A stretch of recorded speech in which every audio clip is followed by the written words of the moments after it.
BA Part First Year, Paper First, Indian Philosophy। आस्तिक दर्शन की परंपरा में हम वेदांत दर्शन पर चर्चा कर रहे थे।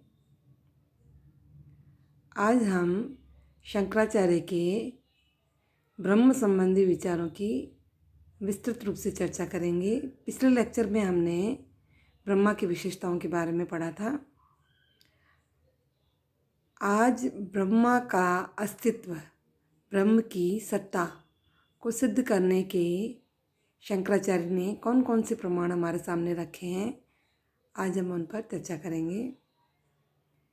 ब्रह्मा के अस्तित्व के प्रमाणों पर शंकराचार्य ने कुछ तर्क दिए हैं, जिसके आधार पर यह सिद्ध होता है कि ब्रह्मा का अस्तित्व है। तो पहला प्रमाण इन्होंने श्रुति प्रमाण दिया है। शंकर के दर्शन में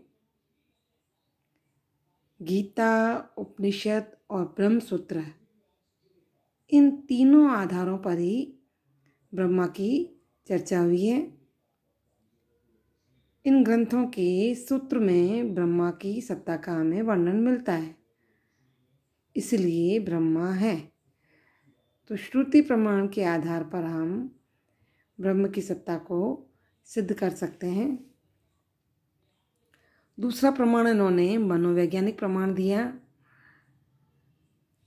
ये कहते हैं कि ब्रह्मा जो है वो सबकी आत्मा है।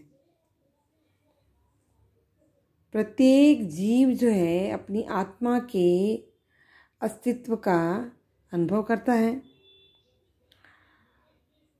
कोई भी व्यक्ति ये नहीं कहता कि मैं नहीं हूँ। ये जो मैं का अस्तित्व है, ये मैं की जो सत्ता है, यही सिद्ध करता है कि ब्रह्मा है। क्यों? क्योंकि शंकराचार्य ने आत्मा को ही ब्रह्म माना है। तो इस तरह से ये मनोवैज्ञानिक प्रमाण के आधार पर सिद्ध होता है कि ब्रह्म की सत्ता है। तीसरा इन्होंने प्रयोजनात्मक प्रमाण को माना है।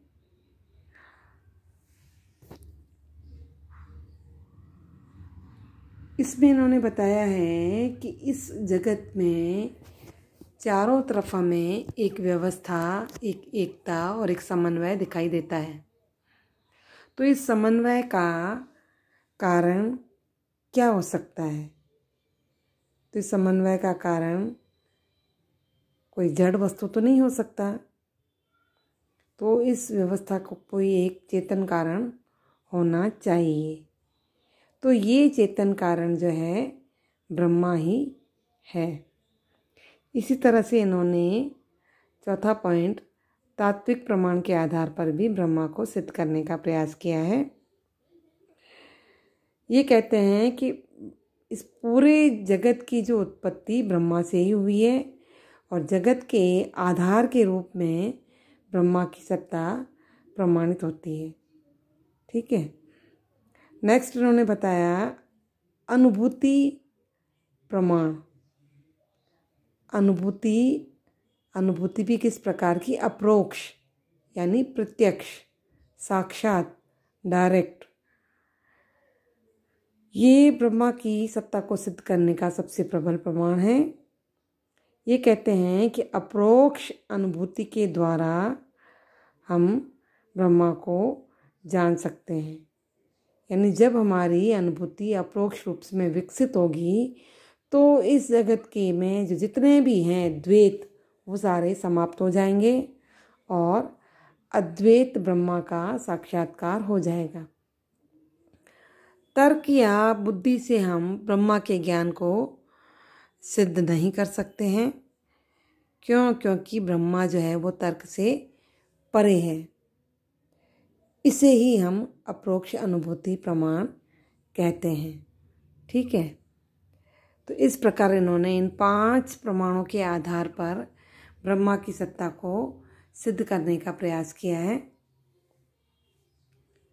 अब हम आते हैं शंकराचार्य के ईश्वर संबंधी विचार, जिसे इन्होंने सगुण रूप में स्वीकार किया है।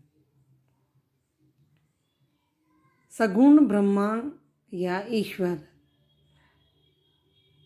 ये कहते हैं कि ब्रह्मा जो है वो निर्गुण और निराकार है, लेकिन जब हम उस ब्रह्मा को विचारों से जानने का प्रयास करते हैं तब वो ईश्वर हो जाता है। और ये जो ईश्वर है सगुण ब्रह्म कहलाता है। निर्गुण ब्रह्म के विपरीत ईश्वर सविशेष ब्रह्मा है, सर्वज्ञ है, सर्वव्यापक है, स्वतंत्र है, एक है, अंतर्यामी है और जगत का सृष्टा, पालन और संहार करता भी है। ब्रह्मा का प्रतिबिंब जब माया में पड़ता है तब वो ईश्वर हो जाता है।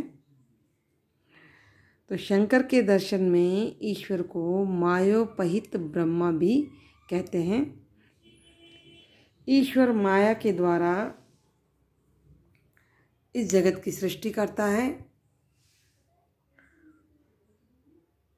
और माया जो है वो ईश्वर की शक्ति है, जिसके कारण इस पूरे जगत की, विश्व के, प्रपंच की रचना करती है। तो ईश्वर जो है इस जगत का पहला कारण है, ऐसा श्रुतियों में भी कहा गया है। शंकर के दर्शन में ईश्वर को पूर्ण माना गया है। इन्होंने ईश्वर को विश्व में व्याप्त और विश्वातीत यानी विश्व से परे, ये दोनों ही माना है। इसी तरह से उन्होंने ईश्वर को ब्रह्मा का विवर्त भी माना है। विवर्त का मतलब मैंने आपको बताया था, आभास यानी प्रतीति। ठीक है, तो जिस तरह से ये जगत ब्रह्मा का विवर्त है, उसी तरह से ईश्वर भी ब्रह्मा का विवर्त है। और जो माया है वो ईश्वर की शक्ति है।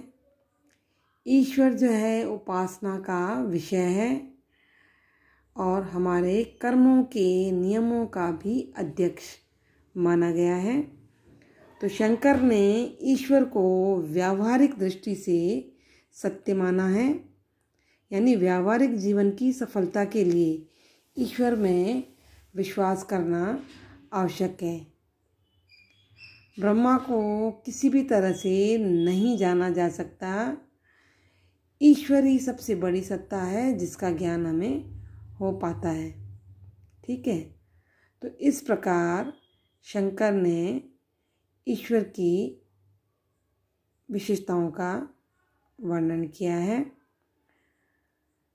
आगे चलकर के शंकराचार्य ने ब्रह्मा और ईश्वर में भी कुछ भेद किए हैं। वो इस प्रकार है। शंकराचार्य कहते हैं कि ब्रह्मा जो है वो पारमार्थिक दृष्टि से सत्य है, जबकि हमारा ईश्वर जो है वो व्यावहारिक दृष्टि से सत्य है। ईश्वर जो है जीवों को उनके कर्मों के अनुसार फल देता है, परंतु ब्रह्मा जो है वो कर्म फलदाता नहीं है। ठीक है, ब्रह्मा जो है वो व्यक्तित्व से शून्य है, परंतु ईश्वर जो है व्यक्तित्व पूर्ण है। ईश्वर में माया निवास करती है, लेकिन ब्रह्मा में जो माया है वो ब्रह्मा जो है माया से शून्य है। ईश्वर सक्रिय है जबकि ब्रह्मा जो है वो निष्क्रिय है। ब्रह्मा को सत्य माना गया है, परंतु ईश्वर को असत्य माना गया है। ईश्वर की सत्यता तो तभी तक ही है जब तक जीव जो है अज्ञान के वश में रहता है। जैसे ही जीव में विद्या का उदय होता है, यानी ज्ञान का प्रकाश होता है, वैसे ही उसे ईश्वर असत्य प्रतीत होने लगता है। इसलिए शंकराचार्य ने अपने दर्शन में ईश्वर को व्यावहारिक मान्यता दी है। शंकराचार्य ने ब्रह्मा को सत्य, अनंत और ज्ञान स्वरूप माना है, परंतु माया से संयुक्त ब्रह्म जिसे ईश्वर कहा जाता है वो जगत की उत्पत्ति भी करता है, संरक्षण भी करता है और भंग करने का भी एक कारण है। ठीक है, तो इस विवेचन से ये स्पष्ट होता है कि ब्रह्मा और ईश्वर में अंतर है। लेकिन इतना अंतर होने के बाद भी शंकर कहते हैं कि ईश्वर और ब्रह्मा के बीच में एक निकटता का संबंध देखा जा सकता है। तो ब्रह्मा और ईश्वर के दोनों को ही मिलाकर शंकराचार्य ने अपने दर्शन में 4 अवस्थाओं का उल्लेख किया है। इसमें पहले 3 तो ईश्वर की अवस्थाएं बताई हैं और एक अंतिम परम ब्रह्म की अवस्था बताई है। ईश्वर की जो 3 अवस्थाएं हैं उनको इन्होंने नाम दिया है ईश्वर, हिरण्यगर्भ और वैश्वानर। यानी जब तक माया क्रियाशील नहीं होती है तब तक वो ईश्वर है। जैसे ही माया अपना कार्य प्रारंभ कर देती है और सूक्ष्म पदार्थों को बनाना शुरू कर देती है, वैसे ही उसे हम हिरण्यगर्भ कहते हैं। और जब स्थूल पदार्थों का निर्माण हो जाता है तब ईश्वर का पूर्ण विकसित रूप जो है वो वैश्वानर या विराट कहलाता है। ईश्वर के ये तीनों रूप जो हैं वो असत्य हैं और मायावी हैं। ब्रह्मा जो है वो स्वयं इनसे प्रभावित नहीं होता। इन 3 अवस्थाओं से अलग ब्रह्मा का रूप है जिसे वास्तविक और परमार्थ रूप में सत्य कहा जा सकता है। इसलिए ब्रह्मा को परम ब्रह्म कहा गया है। ठीक है, तो ये थे शंकराचार्य के ईश्वर संबंधी विचार या सगुण ब्रह्म का सिद्धांत। ओके, नेक्स्ट में हम करेंगे शंकराचार्य के आत्मा संबंधी विचार। Okay, thank you.